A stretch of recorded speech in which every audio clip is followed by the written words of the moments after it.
Bom dia! Despertando com Dharma, domingo, dia 9 de maio, Dia das Mães. Bom dia, Mauro! Oi, Carol! Oi, Rosana, tudo bem? Feliz Dia das Mães para vocês. Bom dia, Laura! Oi, Franzinha, feliz Dia das Mães. Rosa, Maria.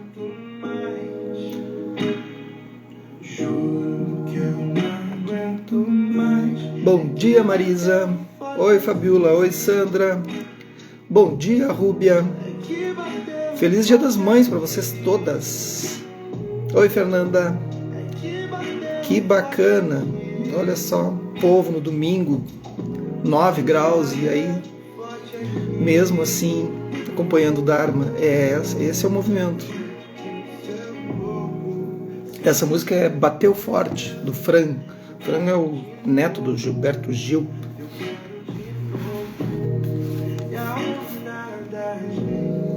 Bacaninha, né? Tem uma batidinha legal, assim. Bom dia, Silvia.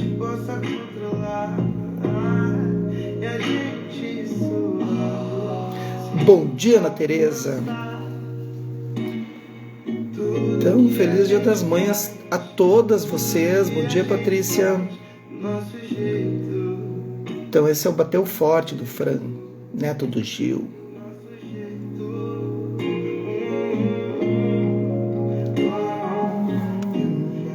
Musiquinha gostosa, né? Muito boa. Então, vamos lá, domingo. E nós estamos com o Dharma, porque todo dia é dia de prática. A gente tem que praticar o tempo todo. É treinamento.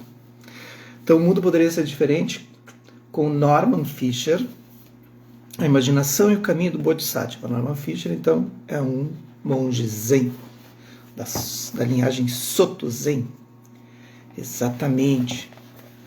O Dharma, a gente tem que ser a primeira coisa que a gente pensa no dia, a última que a gente pensa à noite. E assim a gente vai praticando. Então, prática, o novo subtítulo, página 33, para quem está acompanhando. Agora ele vai explicar como é que ele vê a prática. Ao longo deste livro, eu uso a palavra prática, e esta é a hora de explicar o que eu quero dizer com ela. Músicos, atletas e oradores praticam para ficar aptos para suas performances. Mas médicos, advogados, psicoterapeutas, arquitetos, artesãos e outros profissionais praticam num sentido diferente.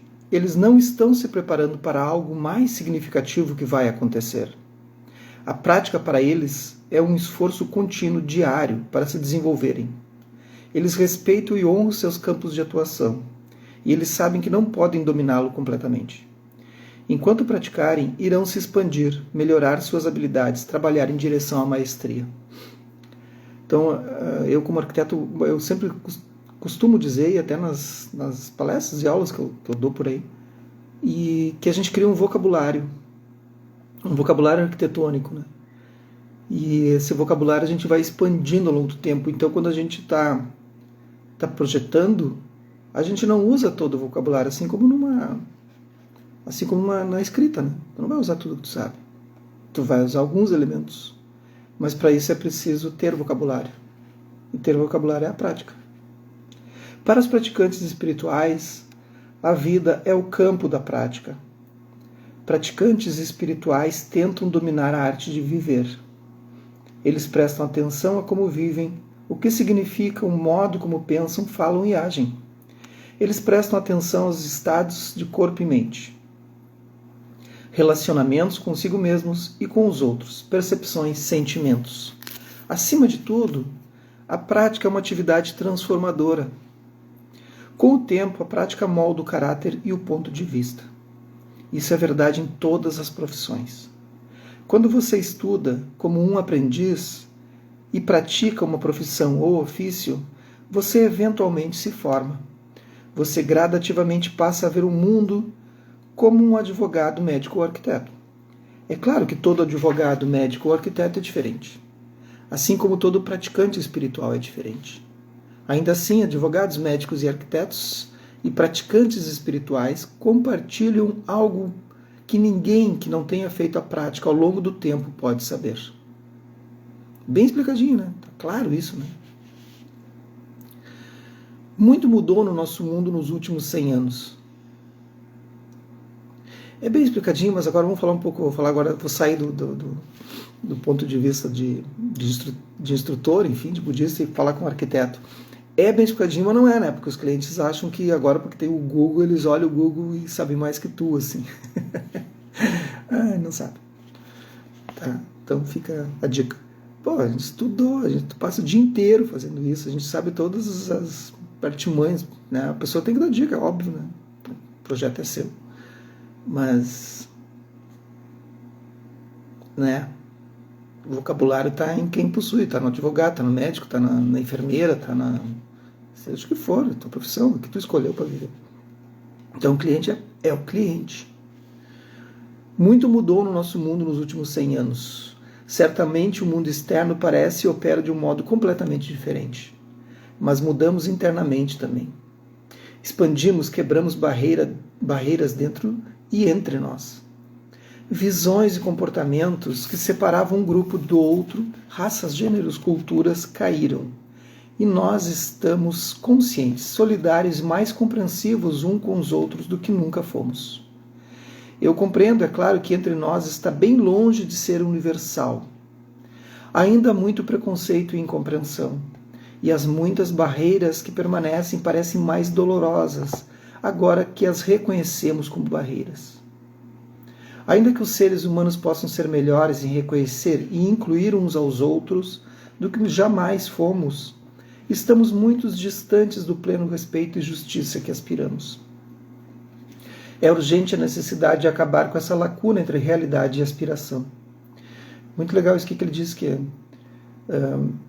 há muitas barreiras que permanecem, né, que a gente observa na gente, assim, que são aquelas coisas que a gente não... as barreiras entre as pessoas, né, os preconceitos, tudo mais que surge, mas as barreiras que a gente tem como avanço espiritual, o avanço apenas, não precisa nem ser espiritual, né, o avanço como ser humano, assim.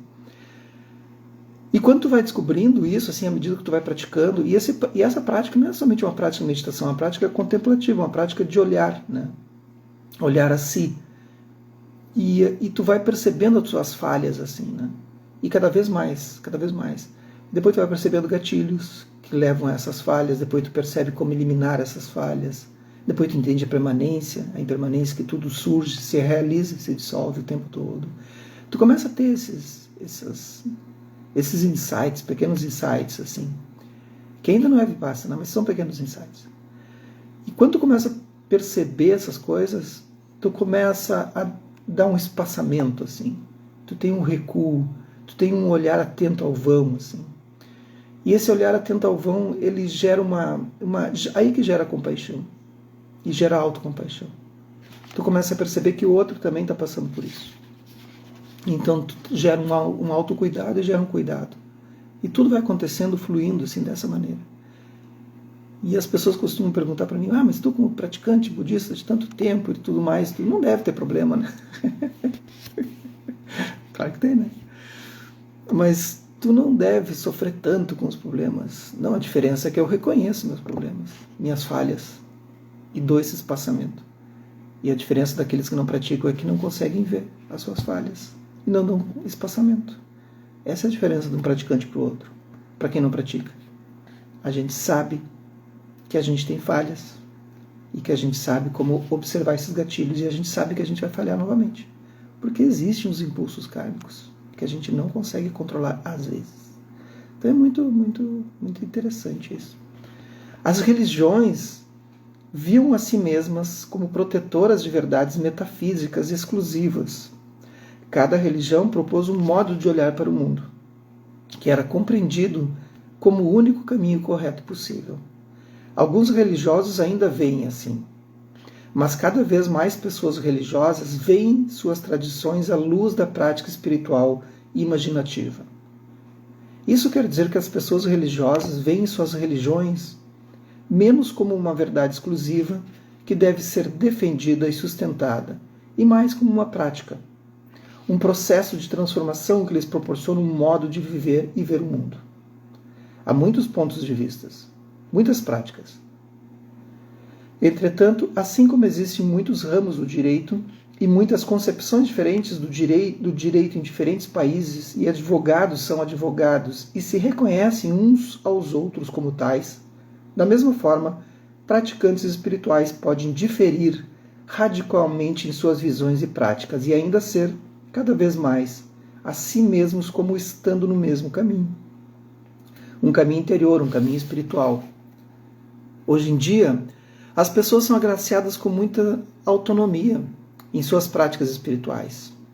Elas são livres para misturar várias tradições, igrejas e tradições, ou abandonar qualquer religião formal e praticar formas seculares de espiritualidade. Esse dia eu vi uma pontinha de um filme, não vou lembrar o nome, mas é uma história talvez não biográfica, assim, não sustentada do Shakespeare. E aí a esposa, a mulher que estava com ele, diz: tu não vai para a igreja hoje? E ele: pá, eu não vou. Dá aquela vazada. Né? E ela: não, tem que ir, porque senão a gente recebe multa. Aquilo lá eu estava só passando para escolher um filme assim, né? Eu gosto de ficar zapeando, assim, aquele que me chama a atenção eu fico, né? Mover minha energia assim, eu paro. Aí eu parei um pouco para ver aquilo, foi ele, né? Com a maior cara borrado, né, para a igreja. Multa, gente. Século XIX, XVIII, ali por ali, né? Sei lá. Então eu recebi uma multa na igreja protestante. Troço doido, vocês sabiam disso? Então aí, ó. Quem não, ó, eu vou começar a aplicar multa para quem não levantar pela manhã e escutar o Dharma. Já pensou? Isso aí acontece. E a gente sabe que a gente tem muitos lugares que não é livre, né? Tu pensar em qualquer outra coisa que não seja religião, né?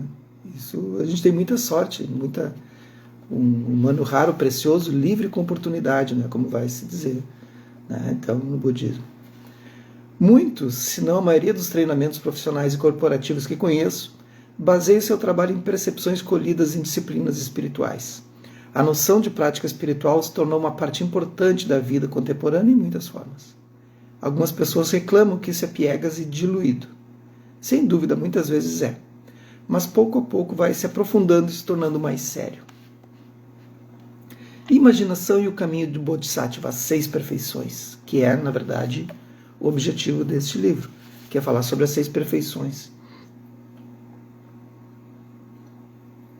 Todos temos o mesmo problema humano. Como cuidar bem de nossas vidas e, ao mesmo tempo, expandi-las. Neste livro, proponho a visão do Bodhisattva, nossa própria versão dela, como um modo de fazê-lo. Nós todos queremos expandir a nós mesmos, servir, dar algum salto em nossas vidas. O caminho do Bodhisattva pode oferecer inspiração. O caminho do Bodhisattva é definido pelas 6 práticas chamadas 6 paramitas. Já falei para vocês, né, que no Mahayana são 6 paramitas. No Theravada são 10 paramitas. Então, as práticas eram um pouco diferentes. Um outro olhar, mas na verdade são... Assim como no Theravada são 5 kleshas, no Mahayana são 3. Mas são divisões, né? Se chegou que elas compreendem todas as outras. A palavra paramita é geralmente traduzida como perfeição. Essa tradução vem das palavras raiz param, que significa o outro lado. Então, gate, paragate, parasangate, bodhisoha. Então, gate, né, para. Então, o param é outro lado, a outra margem. Mas a gente sabe que nunca existiu uma outra margem. Essa tradução vem das palavras raiz param, que significa o outro lado, e ita, que significa ido. Paramita significa ido para o outro lado. Por extensão, significa perfeição. Perfeição vai até o fim do possível e além. Atravessa para o outro lado, além do possível. Ninguém é perfeito. Como na maioria dos ditados populares, isso também é verdade.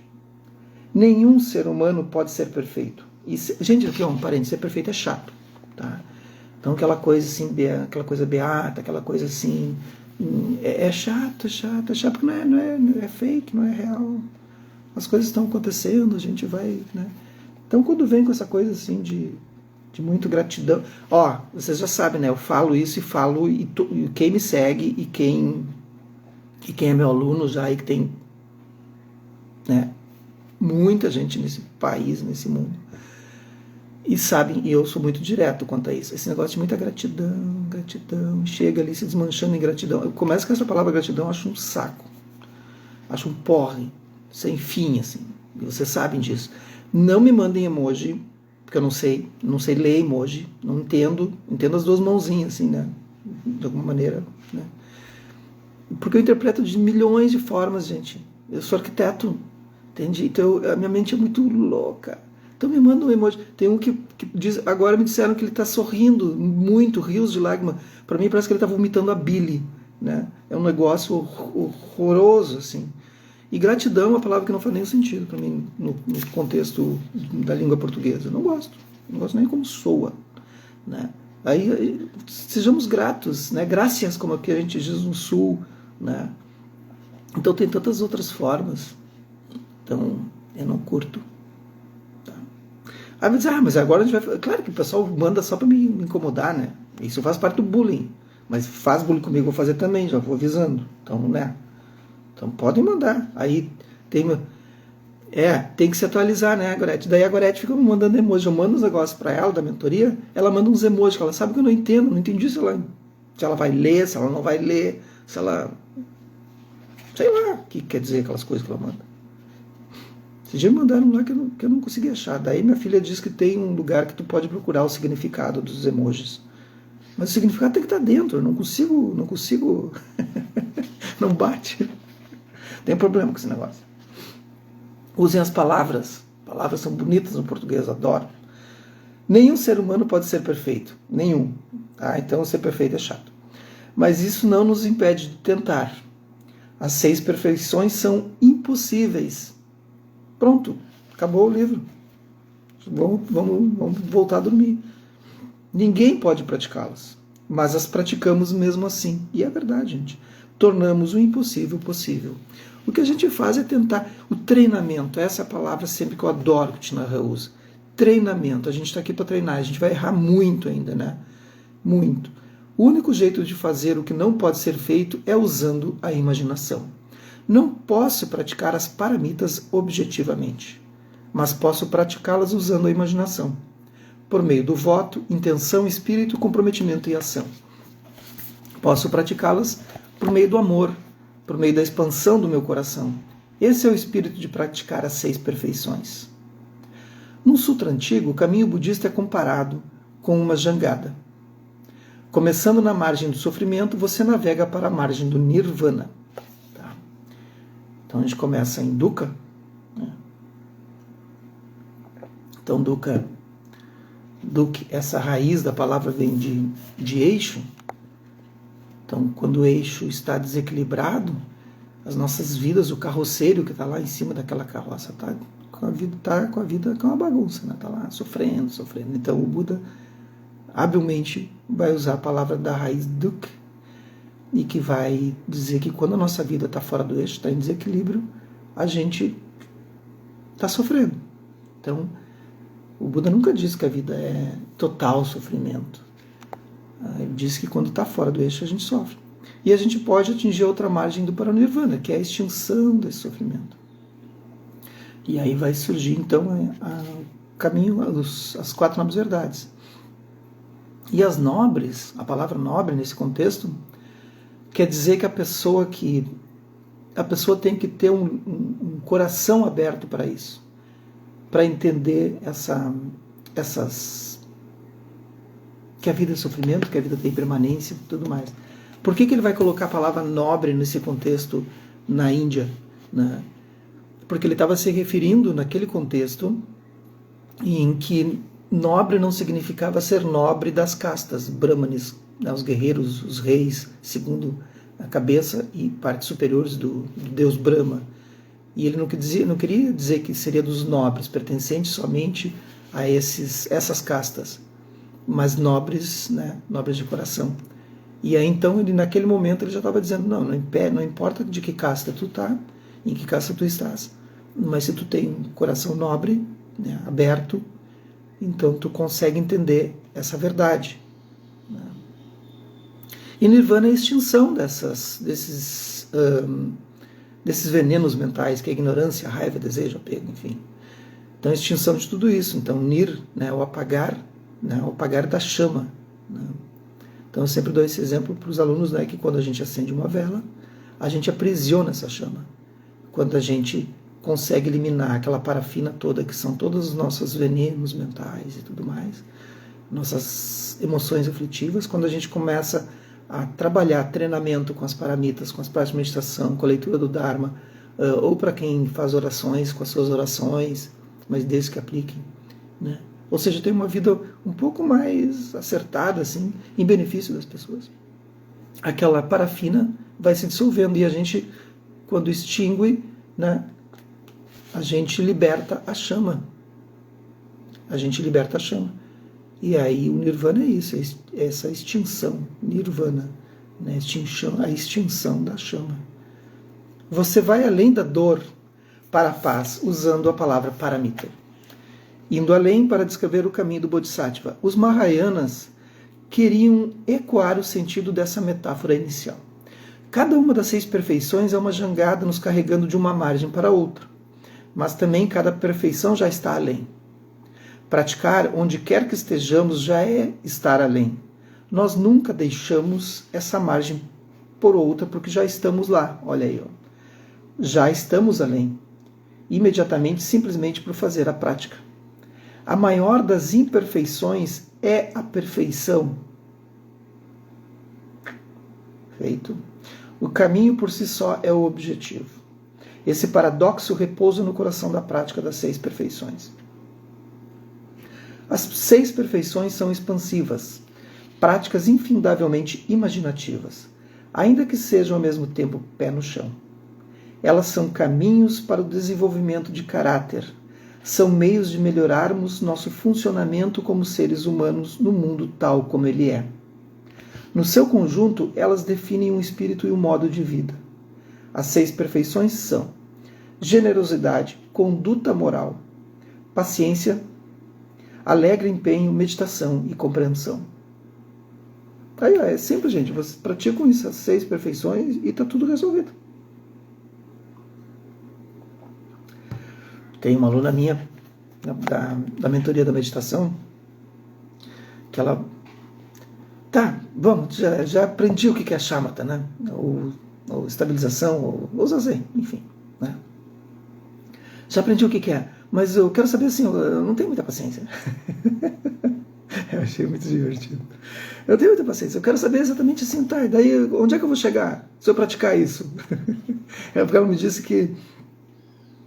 que quando ela vai ver filme com o namorado dela, ela olha assim, tá, me diz aí o que vai acontecer agora, e no final, o meio não interessa muito.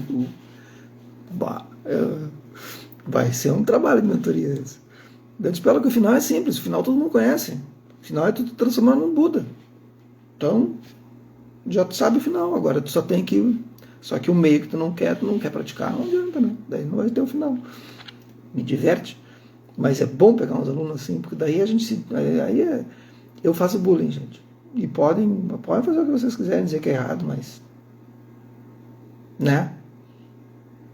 Não tem como fazer. Porque é aí que a gente consegue quebrar com algumas estruturas. Um bullying generoso, um bullying bondoso, não um bullying que vai fazer a pessoa se sentir mal. Jamais, né? Quem me conhece sabe. É sempre uns bullying carinhosos, gostosos, porque eles fazem comigo também. A perfeição da generosidade. Abrir nossos corações para nós mesmos, para os outros e para a abundância da vida. Pronto. Generosidade é isso. O fato de vocês estarem aqui domingo de manhã, dia das mães, 9 graus aqui no sul hoje, frio, estão aí deitadinha na cama mesmo assim, ou estão em qualquer lugar do país, do mundo. Isso é um aspecto generoso. Por mais que vocês achem que estão, não, é só para eu me beneficiar, que eu vou assistir o Dharma e tal, eu tenho certeza que não. Tenho certeza que muitos acordam para fazer com que esse trabalho que eu estou tentando aqui fazer voluntariamente, ele aconteça. E eu reconheço isso. Reconheço o esforço de cada um de vocês que estão aí do outro lado. Então isso é um aspecto de generosidade, essa doação. A perfeição da conduta moral. Prestar atenção nos nossos pensamentos, palavras e ações. 3 pontos do caminho óptimo. Afastando-os do autocentrismo e indo em direção ao amor e ao benefício dos outros. A perfeição da paciência, tolerância. Encarar completamente as dificuldades e as transformar no caminho. Então o que eu falei para essa aluna, né? Claro, eu brinquei, né? E daí a gente riu muito. E aí depois eu disse, bom, então esse vai ser o teu caminho na prática. Tolerância. Enfim, aí tu escolhe o teu mestre. O mestre dela será tolerância. E a partir dali vai praticar a vida inteira. E é ótimo que ela percebeu isso e que nós percebemos. A perfeição do alegre empenho. Despertar para a esperança e alegria, para que possamos manter o nosso compromisso de prática com um espírito brilhante. A perfeição da meditação, prática focada, de sentar-se regularmente e caminhar para renovar e desacelerar nossos corações e mentes, para que nossos dias e noites possam ser firmes e calmos. A perfeição da compreensão, reconhecer que nada é como possamos ser, que não há separação. Reconhecer, aqui ele está falando da separação, da dualidade, quando a gente vê algo que não está fora da gente. Tá? É muito mais do que isso, mas é só para essa separação. Nenhuma tragédia, que nada é fixo ou sólido, que há apenas amor e esperança sem fim, além e dentro do que acontece e não acontece. A perfeição da compreensão permeia as outras 5 perfeições. É o grande dom do pensamento budista Mahayana, a fonte e o fruto da imaginação. A perfeição da compreensão é a própria Prajna Paramita, né? É Prajna, sabedoria, é o coração do budismo. Essas 6 práticas definem o caminho do Bodhisattva, o herói imaginativo do caminho budista Mahayana. Contemplá-las e praticá-las é o projeto de uma vida inteira, que nunca iremos concluir. Quanto mais as praticamos neste mundo louco, mais veremos como nossas vidas humanas comuns, com todas as suas pressões e dificuldades, podem também ser uma jornada espiritual heróica e apaixonada. Compreensão e amor são possíveis. Então, gente, a prática de vocês hoje será essa, observar o que de fato está pegando, né? Generosidade, conduta moral, né? Paciência ou tolerância, alegre empenho, que seria a alegria entusiástica, meditação e compreensão. Então examine o que talvez seja mais difícil para vocês observarem ao longo do dia. Hoje é domingo, e aí quando reúne família, tolerância, né? Tolerância, paciência, manter a alegria entusiástica, né? Mas examinem o que pontos estão faltando, e agora ao longo desse livro, a partir de amanhã, a gente começa a aprofundar cada um desses pontos. E é muito legal porque ele traz uma visão bem tranquila, assim, não tão... bem diferente para quem leu comigo o livro da Tenzin Palmo, passado, né? Ela já vai dar um enfoque bem mais budista, assim, né? Eu acho que ele traz um enfoque mais contemporâneo, assim, budista no sentido mais raiz, assim, né? Ok? Vamos curtir então o dia com a família e tudo mais. Que os méritos dessa prática, desse nosso encontro, se expandam e toquem a todos e que nós possamos nos tornar um caminho iluminado. Então, um bom dia de domingo com a sua família e um feliz Dia das Mães a todas as mães que aqui estejam e que irão ver esse vídeo depois.